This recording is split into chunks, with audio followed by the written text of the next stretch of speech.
Pelēkā diena. Šodiena lūkojas manijā pelēkām acīm. Vēja izpuruša bērza zari notrauc no skropsta saules asaras.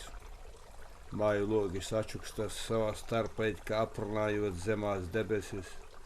Skursteņi izpīpē savas pīpes, katrs savādāk izpūšot dūmuriņķus un neliekoties dzirdot antenu lielīšanos.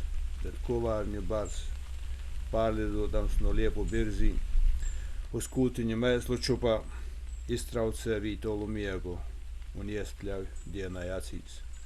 Parētam, bet griezīgi skaļām ķērcienām. Es, tāds kā mākslīgi iedēstīts šī diena, nevaru atrast sev vietu, kur saules pulksteni uzstādīt mūžīgai lietošanai.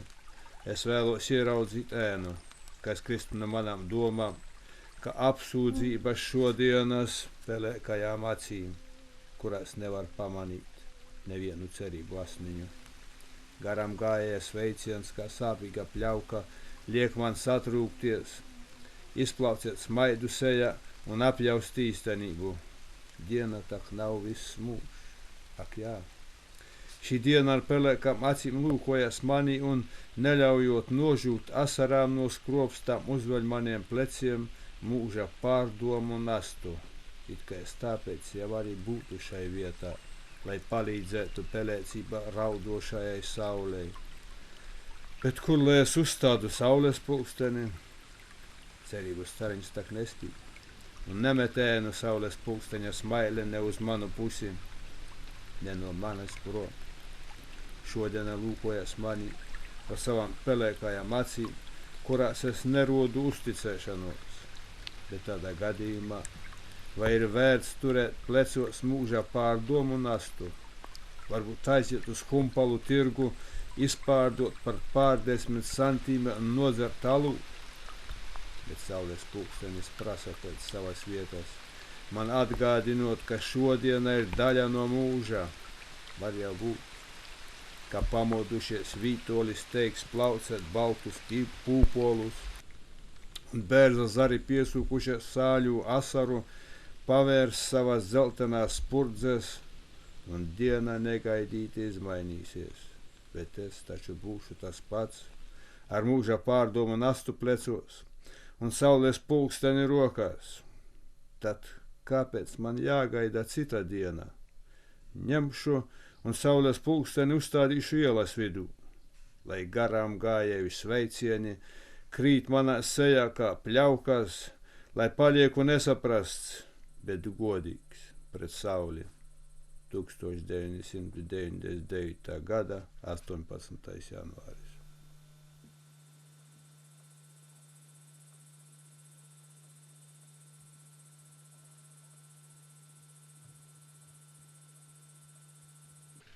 Viņam patīk agrie rīti, zinu kā, bet viņam daudz pat dabūt dzējoļu. Tādi mīļi dzējoļi. Jo, ja lasīs viņa dzējolīšus tos, liekas, ka tā ir, kā viņam no sirds uzrakstītie, no dabas vērotie.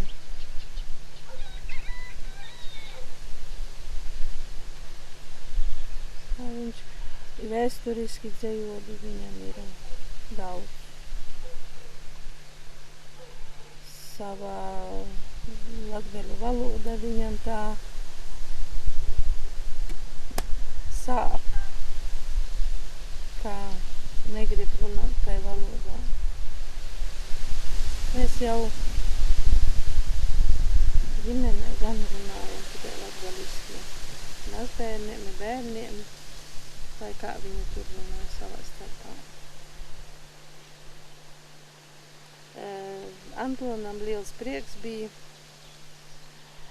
tad, kad otrās meitas dēls paaugās, ar mammu runāja latgaļiskie. Tēvs ir kurzemnieks. Kā ar tēti tā latviskie. Bet tik smuki latgaļiskie ir Rīgā dzīvojot. Tad Antonam tāds prieks. Dēla bērni arī tagad latgaļiskie. Sākumā viņi savā starpā runā latgaļiskie, dēls ar sievu.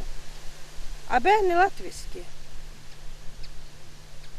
Nu, tas dēls atbraucis, saka, nu kā tas vei, kur mamma, tēvai, māsīcai, bērni visi runā latgaliski, kāpēc mani runā latviski, kāpēc viņi nerunā latgaliski, nu tagad jau runā latgaliski arī. Bet brīnamies mēs. Bitēm patīk, ka patstāvīga bišu smarža, tāpēc man šitais ir bišu halāts. Es citur viņu nekur nelietoju, tikai pie bitēm. Ar vasku sasmērēts.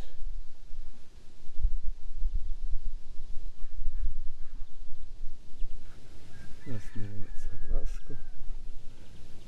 Lai neprovocētu bites, lai viņas nepiespiestu, ir jāizpogājas.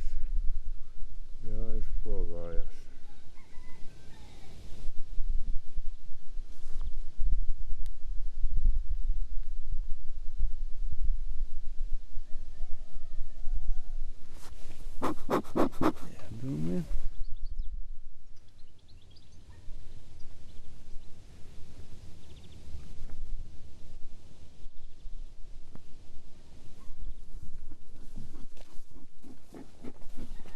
Mazākā saimīte, bet jāapskatās, cik viņa darbīgā. Ir dūmi, ir dūmi.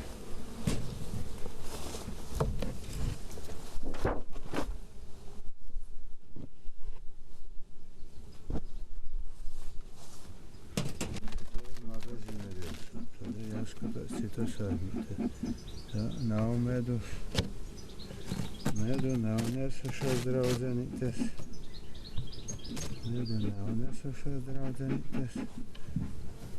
Skatīsim, šitā ir.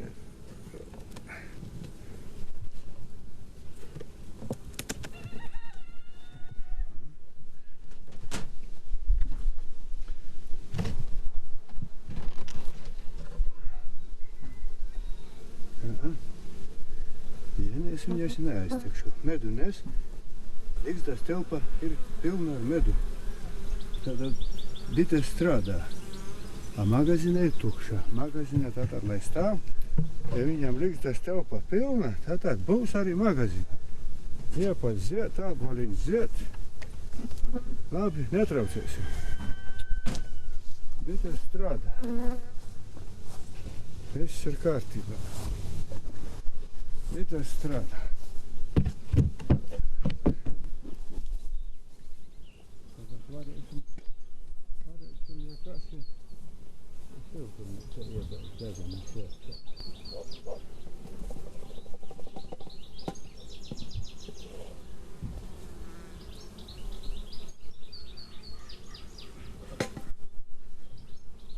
Varbūt būtu stipri grūti tad, ja Antons nebūtu tik labs. Antons ir brīnišķīgs cilvēks.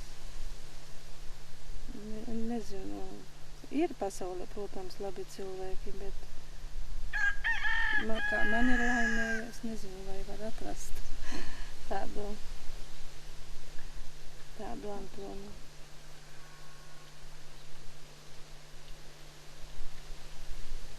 Protams, ka viņš staigāja apkārt, uzsāka to tautas dziesmas vākt un svētdienās uz rekavu staigāja mēģināt. Atceros, es ar maziem bērniem paliku. Likās, atkal man vienai jāpaliek ar bērniem. Bet viņš atnāca, viņš darīja atkal visus darbus. Es jau tikai ar bērniem. Un tā kā tie lielie pasākumi pēc tam bija, tā kā saras bija. Tas rezultāts pēc tam labs bija. Atceros, kad pirmoreiz ar Upītes sievām uzstājās. Tepat Upītes tautas namā. Un bija blakus kaimiņu Briežciema etnogrāfiskais, tas jau sen bija darbojies. Šķilbēnu un upītes skolā bija nodibināts arī bērnu, bet es nevadīju vēl, es tad pa mājām dzīvoju. Tas bija par pasākumu, kā skanēja, kā sievām skanēja. Un tas laikam iedvesmoja arī mani. Tas viss. Un es domāju, pateicoties Antonam, tas viss ir noticis šajā pusē. Šitais darbiņš man vēl ir iekārt.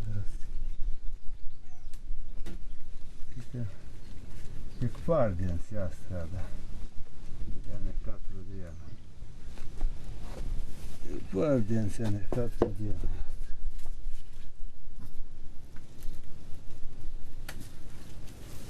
Zinām, bez žēlastības, jo savādāk izaugt mešs un ražas nekādas nav. Ražas nav nekāda. Mežauda.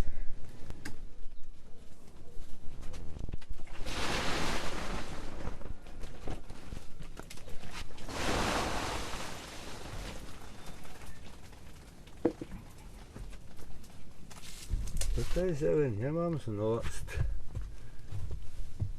Šitais divi ar ņemami nost jau.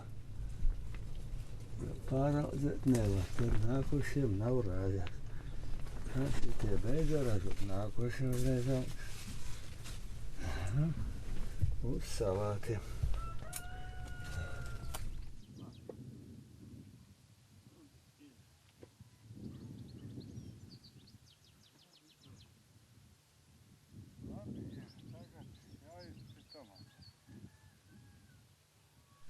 Es viņu nekad neatcerējos, kāds viņš bija. Bet viņa klases biedrus visus zinu, bet Antonu nē. Viņš mani atceras vienmēr, ka tāda maza auguma bijusi meitene.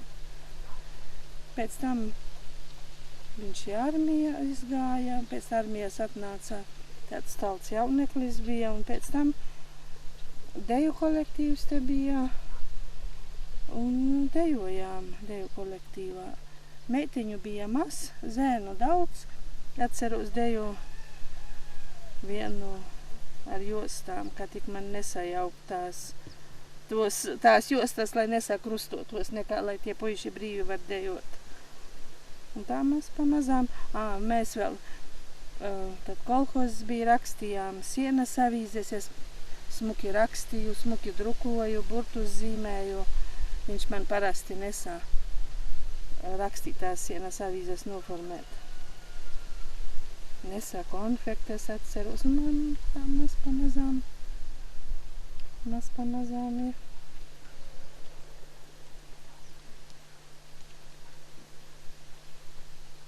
Samīlējāmies, kaut gan ja vienam bija, otram bija pirms tam.